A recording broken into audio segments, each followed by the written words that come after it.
Assalamualaikum warahmatullahi wabarakatuh.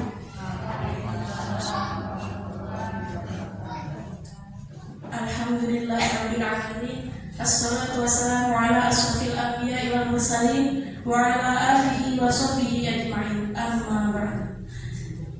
Yang kami hormati Bapak Bambang Edi Purnomo SPD MPD selaku Kepala Sekolah SDN 2 Marga Baru, dan yang saya hormati seluruh Dewan Guru SDN 2 Marga Baru yang insya Allah dirahmati oleh Allah Subhanahu wa Ta'ala.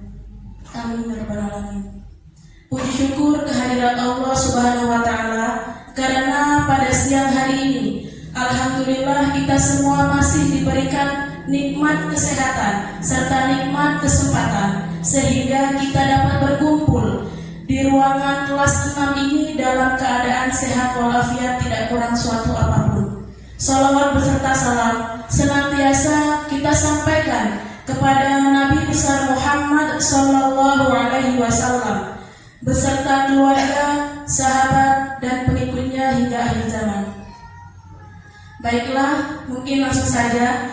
Untuk yang pertama yaitu kami persilahkan kepada Bapak Bambang Edi Purnomo SPD MPD untuk menyampaikan sambutan. Kepada Bapak Bambang kami persilahkan. Assalamualaikum warahmatullahi wabarakatuh. Bismillah, alhamdulillah, wassalatu wassalamu ala rasulillah sayyidina wa maulana Muhammadin abdillah wa ala alihi wa ashabihi wa man tabi'ahu dan amma ba'd. Yang sama-sama kita hormati dan kita banggakan Ibu Puput Ratnasari SPD selaku CGP Angkatan 11 Kabupaten Musirawas yang alhamdulillah sudah mempersiapkan diri untuk berbagi kepada kita semua di SDN 2 Marga Baru ini, dan juga Bapak Ibu Dewan Guru SDN 2 Marga Baru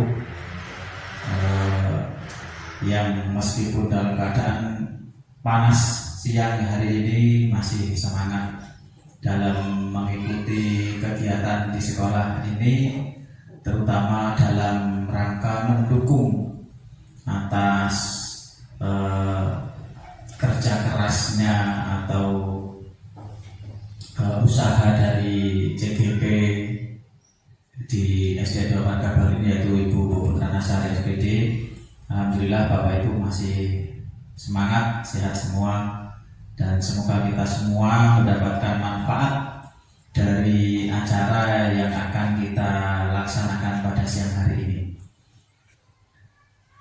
Selanjutnya salawat dan salam mari senantiasa kita haturkan kehadiran beliau Nabi Agung Muhammad sallallahu alaihi wasallam beserta keluarga, sahabat dan pengikutnya hingga kita semua. Bapak Ibu yang kami hormati, pada kesempatan ini mari sejenak kita bersama-sama menerima hasil atau sebagian dari proses pendidikan guru penggerak, yaitu oleh CGP Ibu Puput Ratnasari SPD, yang mana nanti kita akan menerima ilmu pengetahuan yang sudah didapatkan selama pendidikan yang kurang lebih 2 atau 3 bulan, Bu Puput? 2 bulan ya. Dalam 2 bulan ini apa yang sudah didapatkan dalam pendidikan tersebut mau dibagikan kepada kita. Jadi harapan kita memang CGP kita ini bisa berbagi kepada kita semua, dan tentunya hasil yang sudah didapatkan dari pendidikan CGP bisa diimplementasikan di sekolah ini, langsung bisa dibagikan kepada peserta didik. Itu yang paling utama, karena tujuan utama kita itu untuk anak-anak atau peserta didik kita semua. Selain daripada itu, dengan kegiatan ini juga tentunya semoga kita semua mendapatkan ilmu juga, tentunya pengalaman atas usaha dari JGP kita Ibu Putra Nasari berbagi kepada kita semua, yang mana kita pun bisa berbagi juga menyampaikan kepada anak-anak kita atau peserta didik kita di SDN 2 Marga Baru ini. Jadi kami harapkan saya khususnya selaku kepala sekolah di SDN 2 Marga Baru ini sangat berharap sekali kepada Bu Putra Nasari selaku CGP Angkatan 11 Kabupaten Musirawas ini untuk dapat berbagi baik itu pengalaman berupa teori ataupun berbagi pengalaman terkait praktek-praktek untuk meningkatkan mutu pendidikan khususnya di SDN 2 Marga Baru ini. Dan juga harapan saya juga kepada Bapak Ibu Dewan Guru SDN 2 Marga Baru ini bisa berbagi juga kepada anak-anak didik kita atas yang sudah disampaikan oleh Bu Puput nantinya. Jadi itu harapan saya agar pendidikan di SDN 2 Marga Baru ini benar-benar berjalan dengan baik, bermutu, berkualitas, ya. Dan alhamdulillah salah satu di antara kita ada dalam tahap pendidikan JGP ini suatu kebanggaan bagi kita semua guru-guru di sini, sehingga dapat setidaknya tahu informasi tentang kemajuan pendidikan di Indonesia ini melalui JGP yaitu Ibu Putra Nasari SPD. Itu mungkin yang dapat saya sampaikan. Semoga kita semua yang hadir di sini dapat mengambil ilmu yang akan dibagikan oleh Bu Putra Nasari. Dari saya mungkin itu saja. Sekali lagi terima kasih kepada Bu Putra Nasari, dan terima kasih juga kepada Bapak Ibu Dewan Guru SD Negeri 2 Marga Baru untuk bersama-sama menerima ilmu dari Bu Putra Nasari yang akan disampaikan ini nanti. Terima kasih, mohon maaf atas segala kesalahan. Terima kasih atas semua perhatian Bapak Ibu semua. Billahi taufiq wal hidayah. Assalamualaikum warahmatullahi wabarakatuh. Baiklah, kami ucapkan terima kasih kepada Bapak Bambang Edi Purnomo atas sambutan yang telah disampaikan. Selanjutnya yaitu penyampaian atau pemaparan mengenai diseminasi budaya positif yang dalam hal ini akan disampaikan oleh Ibu Putra Nasari SPD selaku CGP Angkatan 11 Kabupaten Musirawas. Kepada Ibu Putra Nasari dipersilahkan. Bismillahirrahmanirrahim. Assalamualaikum warahmatullahi wabarakatuh. Waalaikumsalam warahmatullahi wabarakatuh. Yang saya hormati Bapak Kepala Sekolah Bapak Bambang Edi Purnomo SPD MPD, dan yang saya hormati seluruh Dewan Guru SDN 2 Marga Baru yang telah memberi dukungan dan motivasinya kepada saya. Puji syukur kehadirat Allah Subhanahu kita panjatkan karena telah memberi rahmat, taufik dan hidayah sehingga kita dapat berkumpul untuk melakukan kegiatan siang hari ini. Bapak Ibu guru semua, di sini saya ingin menyampaikan tentang diseminasi modul 1.1 tentang budaya positif yang telah saya dapatkan di pendidikan guru penggerak angkatan 11. Baiklah Bapak Ibu guru, untuk mengawali kegiatan ini saya ingin menyampaikan pendahuluan tentang tujuan pendidikan. Tujuan pendidikan menurut Ki Hajar Dewantara, kita tahu Ki Hajar Dewantara merupakan tokoh pendidikan Indonesia. Menurut Ki Hajar Dewantara, tujuan pendidikan adalah menuntun segala kodrat yang ada pada anak-anak agar mereka dapat mencapai keselamatan dan kebahagiaan yang setinggi-tingginya, baik sebagai manusia maupun anggota masyarakat. Oleh sebab itu, pendidik itu hanya dapat menuntun dan mendukung kekuatan yang ada pada peserta didik agar mereka dapat memperbaiki perilaku dan tumbuh dengan baik. Pendidikan diarahkan untuk memerdekakan, membangun kemandirian dan kedaulatan peserta didik, namun tetap mengakui otoritas pendidik. Selanjutnya tentang budaya positif. Apa itu Bapak budaya positif, Bapak Ibu Guru? Pernah mendengar? Budaya positif adalah nilai-nilai atau keyakinan-keyakinan dan kebiasaan-kebiasaan di sekolah yang berpihak pada murid. Hal itu dilakukan agar murid dapat berkembang menjadi pribadi yang kritis, penuh hormat, dan bertanggung jawab. Dalam menciptakan budaya positif di sekolah, guru perlu menerapkan berbagai nilai-nilai positif untuk menciptakan lingkungan yang nyaman untuk belajar. Di dalam budaya positif sini ada 7 konsep utama budaya positif yang telah saya dapatkan. Yang pertama tentang perubahan paradigma belajar, kedua disiplin positif, ketiga motivasi perilaku manusia, keempat kebutuhan dasar manusia, kelima restitusi atau posisi kontrol guru, keenam keyakinan kelas, ketujuh segitiga restitusi. Ketujuh yang ini nanti akan saya paparkan satu persatu. Yang pertama tentang perubahan paradigma belajar. Perubahan paradigma terjadi dalam proses pembelajaran yang awalnya berpusat pada peranan guru dalam kelas atau dikenal dengan teacher center menjadi pembelajaran yang berpusat pada siswa. Sekarang dikenal dengan student center.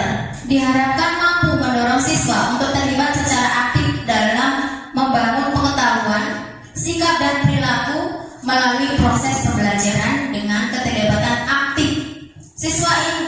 Keterlibatan aktif siswa ini guru berperan sebagai fasilitator dalam pembelajaran. Ya Bu, selama ini di kelas kita itu rata-rata masih peranannya guru dalam kelas, guru berpusat pada guru. Nah, paradigma perubahan yang sekarang itu berubah ke berpusat pada siswa. Di sini guru hanya sebagai fasilitator yang membangun pengetahuan siswa.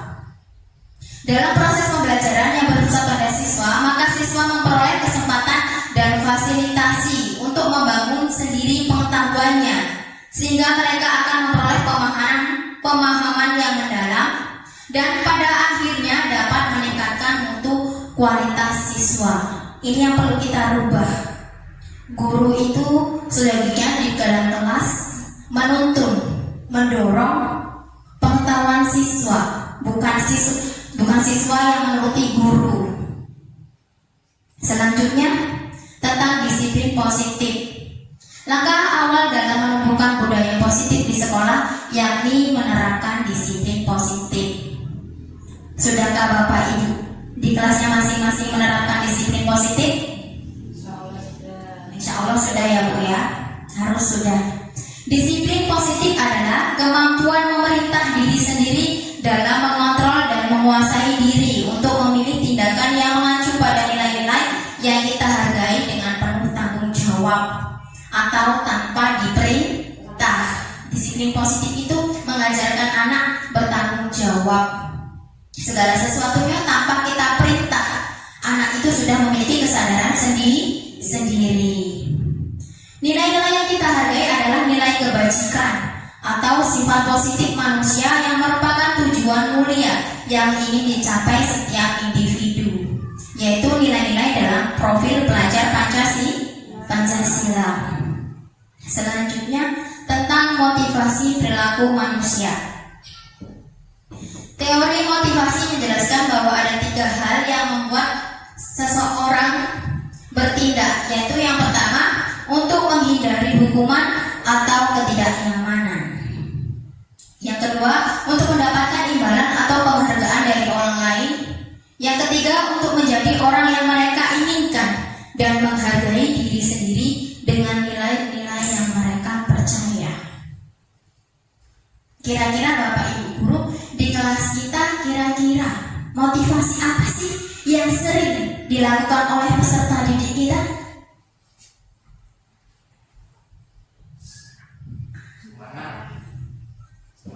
Semangat. Semangat itu berarti yang poin keberapa, Pak?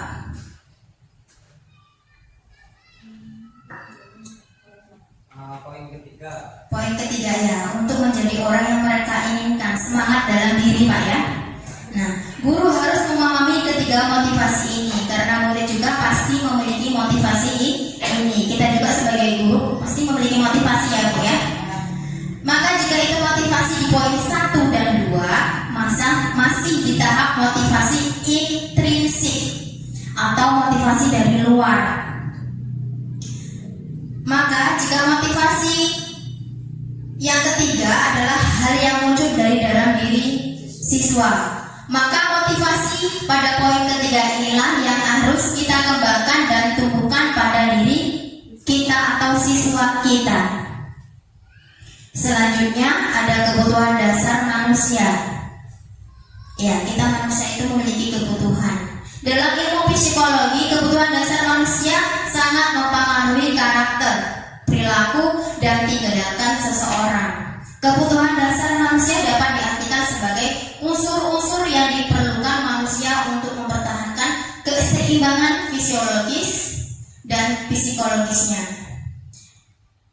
William Glasser membagi kebutuhan dasar manusia menjadi 5 hal, yakni yang pertama kebutuhan bertahan hidup.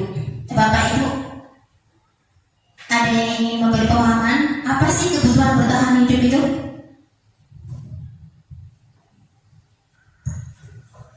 Baiklah, di sini saya akan mencoba untuk memberikan pemahaman tentang kebutuhan dasar manusia yakni kebutuhan bertahan hidup. Perlu Bapak Ibu ketahui, kebutuhan hidup yang sering sekali kita pacu atau ingin dapatkannya itu ada 3. Untuk hidup, untuk bertahan hidup itu sandang, pangan, dan papan. Nah, di sini yang untuk bertahan hidup yang pertama itu sandang. Sandang itu contohnya adalah pakaian.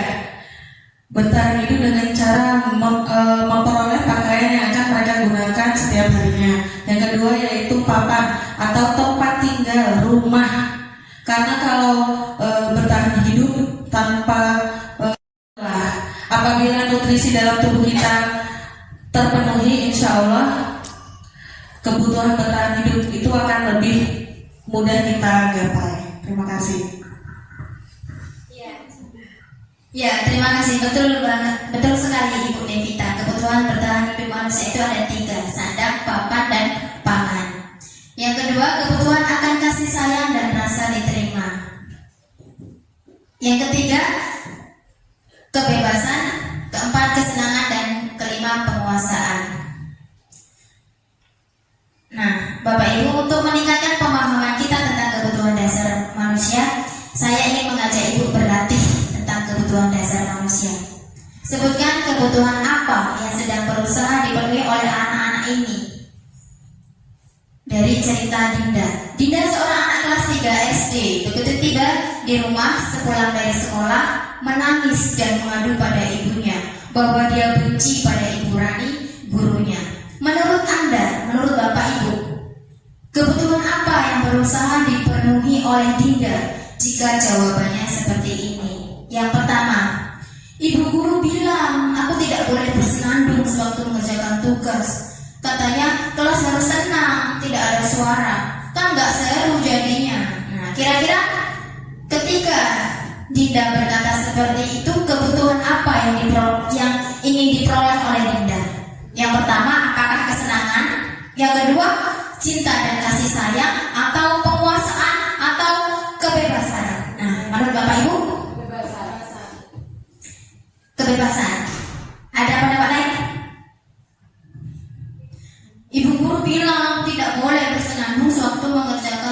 tugas.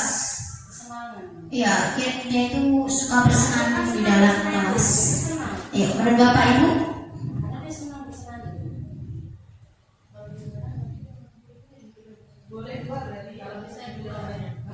Oh, boleh kita simpan dulu jawabannya. Yang mana Ibu? Kesenangan atau kebebasan? Oke, kita simpan yang kesenangan yang untuk pertama. Yang kedua, ibu guru tidak menyapaku hari ini, padahal aku pakai jepit rambut baru loh. Nah, kebutuhan apa yang ingin diperoleh Dinda?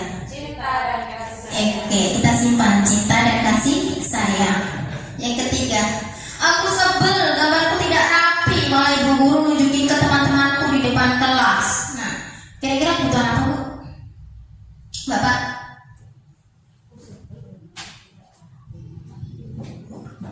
Iya, dia sebel gambarnya jelek, tapi ditunjukin sama teman-teman. Kebutuhan apa yang ingin diperoleh oleh Dinda? Apakah penguasaan, ataukah kesenangan, atau cinta dan kasih sayang? Penguasaan, kita kunci ya Bu. Yang terakhir, aku bosan masa belajarnya cuma gitu-gitu aja, dengerin ibu guru aja. Apa kebutuhan yang ingin diperoleh dari Dinda? Kebebasan. Oke. Jawabannya kita simpan, kita cek ya Bu. Nah, yang pertama, kebutuhan yang ingin diperoleh Dinda adalah kesenangan. Yang kedua, cinta dan kasih sayang. Ketiga, penguasaan. Yang terakhir, kebebasan. Apresiasi dulu dong untuk kita. Oke.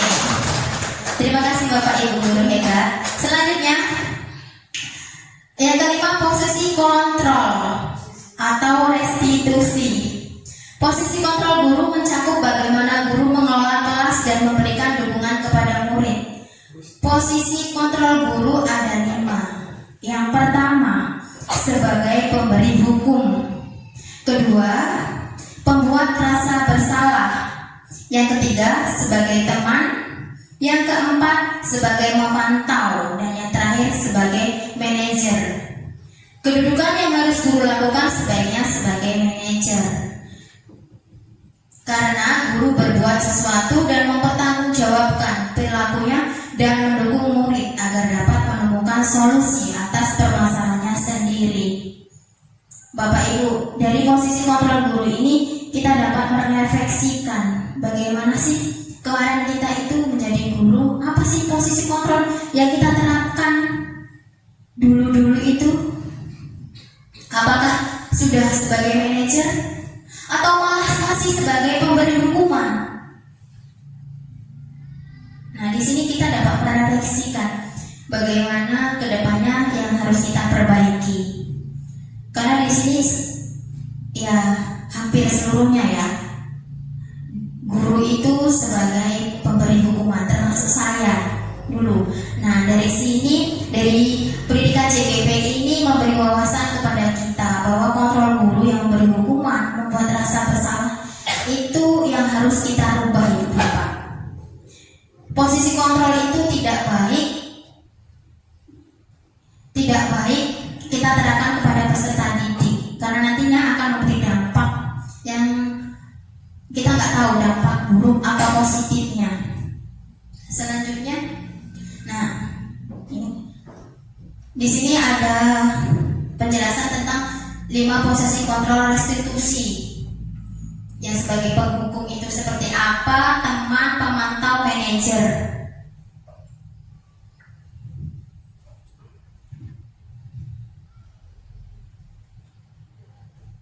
Ada tadi motivasi, ada 2 ya Bu ya, motivasi eksternal dan motivasi intrinsik.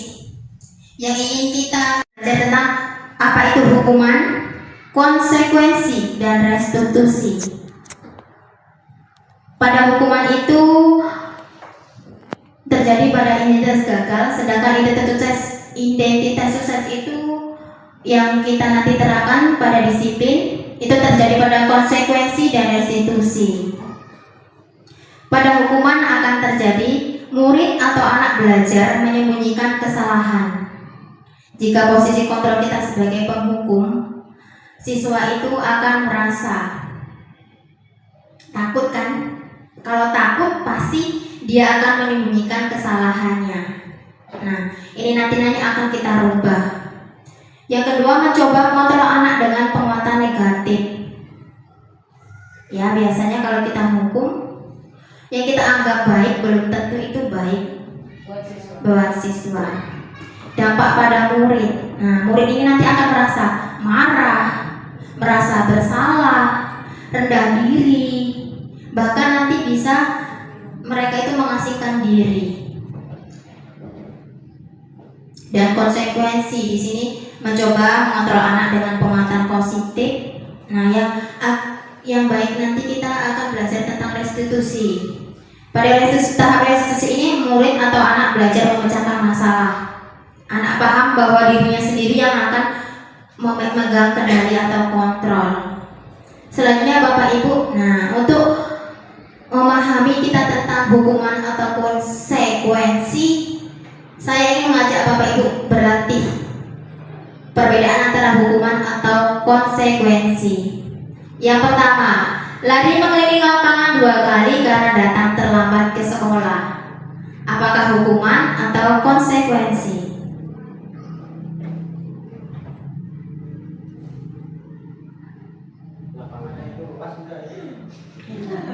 Lapangan sekolah Pak. Kalau sekedar lapangan sekolah ya, kalau cuma sempit apa? Iya, itu termasuk hukuman atau konsekuensi Pak? Hukuman. Yang kedua, membersihkan coretan yang dibuatnya di dinding kelas. Konsekuensi. Kalau sudah yakin jawabannya kuat ya Bu. Yang ketiga, murid diminta push up 10 kali karena tidak menggunakan seragam lengkap. Kita kunci ya Bu jawabannya, nanti kita cek. Yang keempat, menggantikan kertas tugas teman yang telah dicoret-coret. Konsekuensi. Berjemur di bawah tiang bendera pukul 11.30 karena membuat keributan di kelas. Selanjutnya, murid diminta membersihkan WC karena tidak mengerjakan tugas. Hukuman. Berdiri di depan kelas karena tidak bisa menjawab pertanyaan.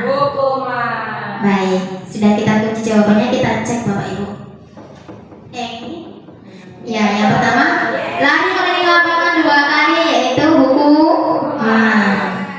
Beri apresiasi buat kita Bapak Ibu. Masih semangat?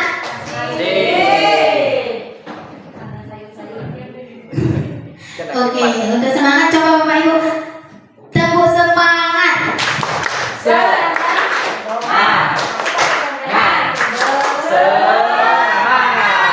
Terima kasih Bapak Ibu walaupun udah siang, tetap semangat. Salah satu bentuk dukungan kepada saya. Terima kasih. Selanjutnya tentang keyakinan kelas. Sudah pernah mendengar Bapak Ibu apa itu keyakinan kelas?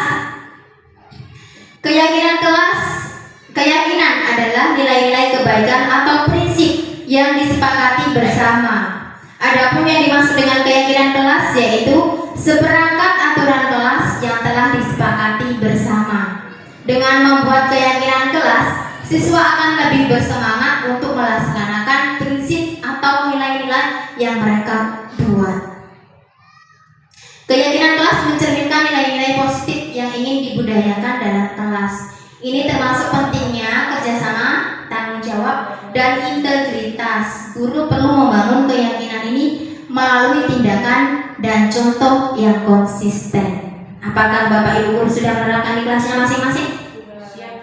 Siap. Itu kayak berbentuk keyakinan kelas atau kesepakatan kelas Bapak Ibu?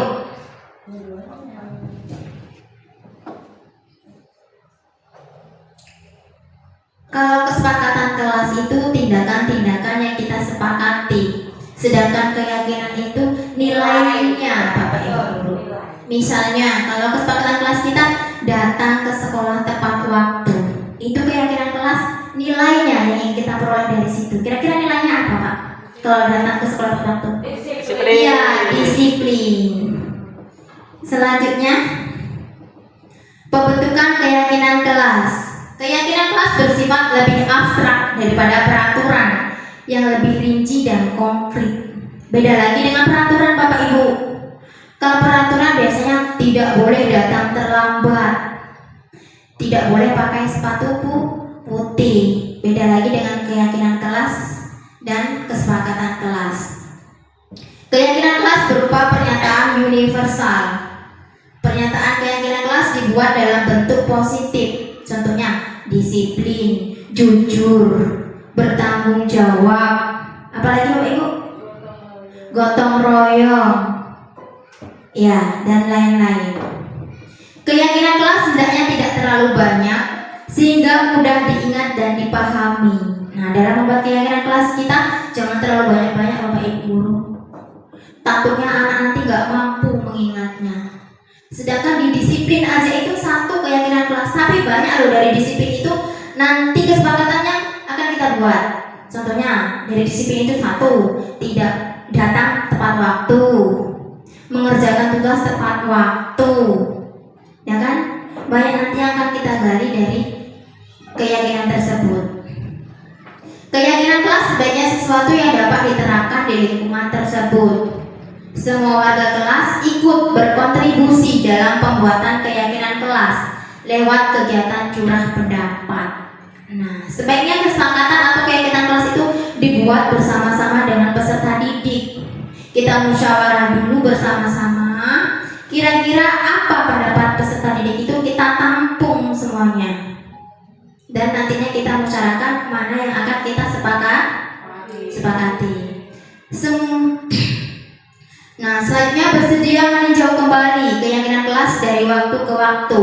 Nah, nggak hanya awal pembelajaran aja Bapak Ibu. Dari waktu-waktu kita harus meninjau kesepakatan kelas yang telah kita buat bersama-sama. Kira-kira itu sudah diterapkan dengan benar atau belum? Nah, itu perlu ditinjau. Nah, ini pengalaman saya tentang dokumentasi sosialisasi keyakinan kelas 6B. Dari kesepakatan kelas yang kita buat, nanti kita bikin keyakinan kelasnya bersama-sama.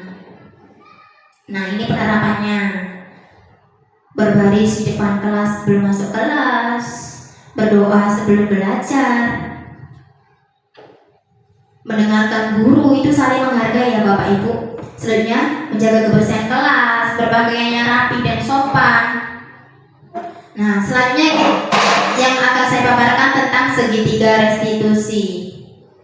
Segitiga restitusi membantu murid memahami kesalahan mereka dan mencari cara untuk memperbaikinya.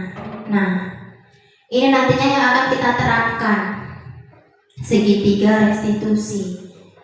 Ini menciptakan budaya di mana kesalahan dilihat sebagai peluang untuk belajar dan berkembang, bukan sebagai sesuatu yang harus ditakuti. Melalui restitusi, guru dapat yang pertama membantu peserta didik menjadi lebih memiliki tujuan, memiliki disiplin positif, serta memulihkan dirinya setelah berbuat salah. Yang kedua, membantu murid untuk jujur pada dirinya sendiri dan mengevaluasi dampak dari kesalahan yang dilakukan. Yang terakhir, memberikan penawaran, bukan paksaan. Ketika anak melakukan kesalahan itu, kita selama ini ya, kamu berbuat apa? Penawarannya selama ini kita itu tidak memberi penawaran Bapak Ibu, tapi paksaan. Setelah kamu melakukan misalnya berantem, pasti kita menawarkan harus saling minta maaf, ya kan? Kita tidak memberi penawaran terlebih dahulu pada peserta didik. Ada 3 langkah, yaitu yang pertama stabilkan identitas, yang kedua validasi tindakan, dan menanyakan keyakinan kelas dan solusi apa yang bisa diberikan oleh siswa tersebut. Dalam stabilkan identitas, yang pertama dibuat berdasarkan prinsip membuat kesalahan adalah bagian dari proses pembelajaran. Menggeser identitas gagal ke identitas sukses. Nah, setelah anak itu berbuat kesalahan, misalnya datang terlambat, kita panggilnya Ibu Bapak. Selama ini kita manggil langsung di depan teman-temannya ya Bapak Ibu guru. Nah, usai ini kita rubah. Ketika anak melakukan kesalahan itu dipanggilnya secara mandiri, supaya anak itu tidak minder terhadap teman-temannya. Kita tanyakan kenapa peserta didik itu berbuat demikian. Pada tahap validasi tindakan dilakukan, yang pertama berdasarkan prinsip setiap perilaku berupaya memenuhi suatu kebutuhan tertentu. Nah, pasti setiap peserta didik melakukan kesalahan itu ada alasannya, Bapak Ibu guru. Nah, ini yang perlu kita gali. Yang kedua, guru menggeser dari pemikiran stimulus respon menjadi proaktif. Yang terakhir, yang ketiga, menggali dan mengakui kebutuhan murid akan memperbaiki hubungan dengan murid. Misalnya, murid suka nyubit kawannya, kita tanya, kebutuhan apa sih yang kamu inginkan dari ganggu kawanmu itu? Apakah sebagai kesenangan, ataukah sebagai kebebasan, atau malah sebagai kebutuhan bertahan hidup? Nah, perlu nanti kita tanyakan. Yang terakhir, tahap menanyakan keyakinan. Murid akan diberikan pertanyaan-pertanyaan untuk memunculkan motivasi secara intrinsik, sehingga murid mampu mengaitkan keyakinannya dengan tindakan yang salah. Setelah peserta didik mengakui kesalahannya, kita tawarkan, apakah berbuat demikian melanggar keyakinan yang telah kita buat. Nah, ini sebenarnya berbentuk video ya Bu ya, dokumentasi penerapan sekitar restitusi yang sudah saya terangkan kemarin. Terima kasih. Baiklah Bapak Ibu, demikianlah yang dapat saya sampaikan. Lebih dan kurangnya saya mohon maaf, dan nanti mohon Bapak Ibu guru memberi masukan dan tanggapannya. Terima kasih. Saya akhiri. Wassalamualaikum warahmatullahi wabarakatuh. Waalaikumsalam warahmatullahi wabarakatuh.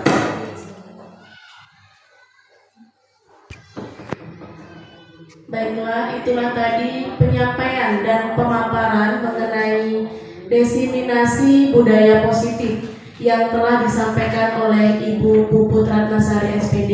Selanjutnya kami persilahkan kepada audiens yang ingin memberikan saran ataupun kritikannya, kami persilahkan.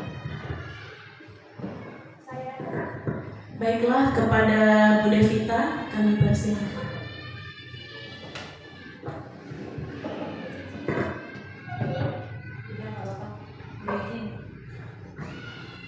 Baiklah, di sini saya akan memberikan sedikit tanggapan atas apa yang telah disampaikan oleh Ibu Puput Ratnasari tadi. Kami sebagai guru yang sudah disampaikan tentang diseminasi budaya positif, berterima kasih atas ilmu yang diberikan. Semoga apa yang Ibu sampaikan dapat kami terapkan di lingkungan sekolah kami, agar budaya positif itu bisa muncul, bisa hadir, atau bisa lebih berkembang dari yang sebelumnya, lebih bagus dari sebelumnya tentang budaya positif kita. Dan kedepannya semoga dengan adanya kegiatan ini, kita guru, sebagai guru semua bisa mulai untuk bisa menerapkan, terus mengontrol sikap guru kita, kemudian menerapkan apa yang sudah Ibu Puput Ratnasari tadi sampaikan. Terima kasih.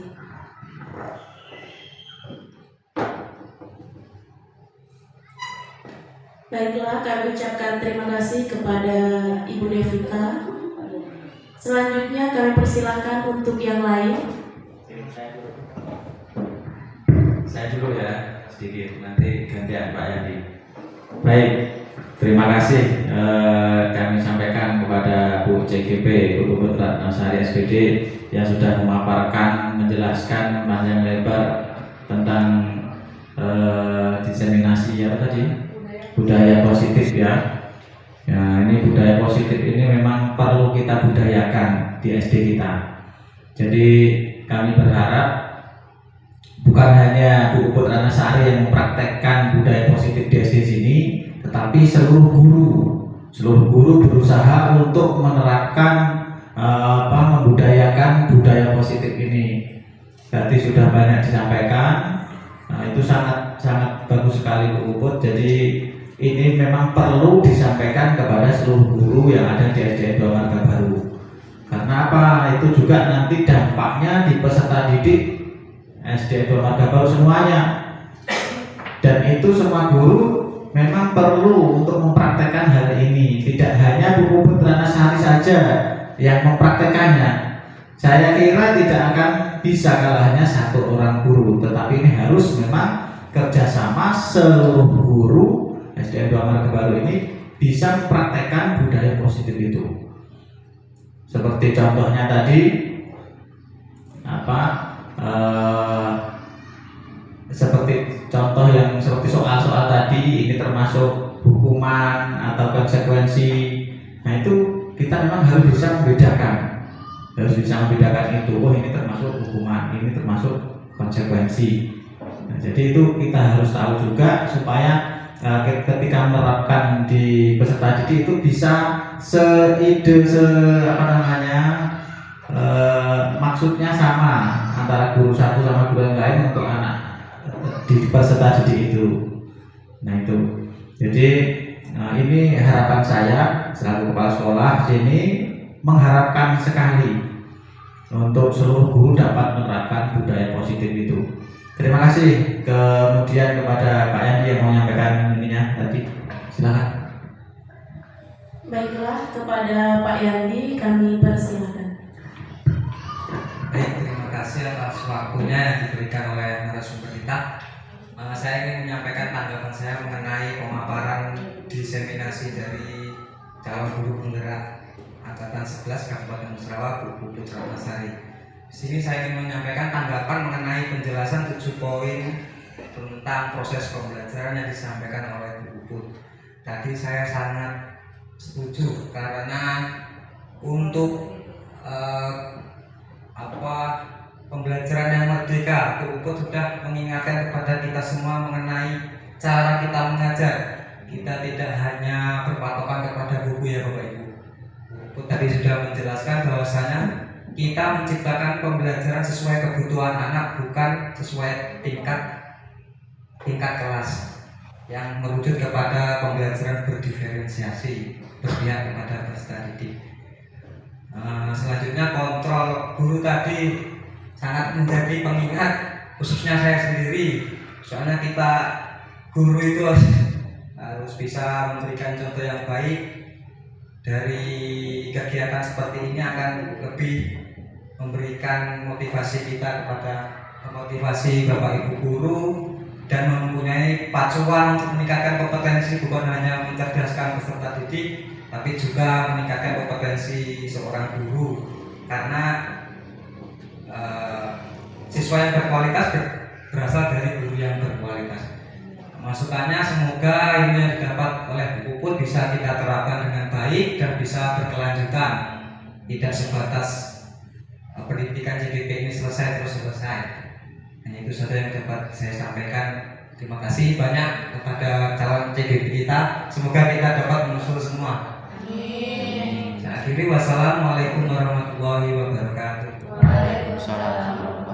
Baiklah, kami ucapkan terima kasih kepada Bapak Ibu Guru atas kritikan, saran ataupun tanggapannya mengenai apa yang telah disampaikan oleh Ibu Puput Ratnasari SPD selaku CGP Angkatan 11 Kabupaten Musirawas. Semoga apa yang telah disampaikan tadi, apa yang telah dipaparkan oleh Ibu Puput Ratnasari dapat menambah pengetahuan, wawasan, dan dapat bermanfaat untuk kita semua di kemudian hari. Baiklah, di sini saya selaku moderator, apabila terdapat kesalahan dalam memandu jalannya kegiatan kita pada siang hari ini, saya mohon maaf dan kepada Allah saya mohon ampun. Saya akhiri, wabillahi taufiq wal hidayah. Wassalamualaikum warahmatullahi wabarakatuh. Waalaikumsalam.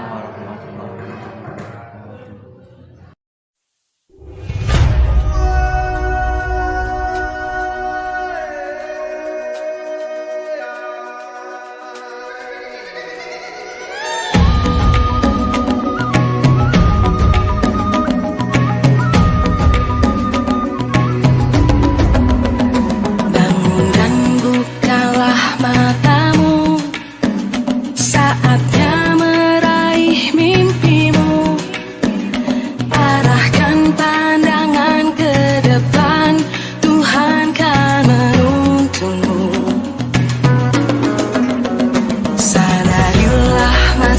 berganti.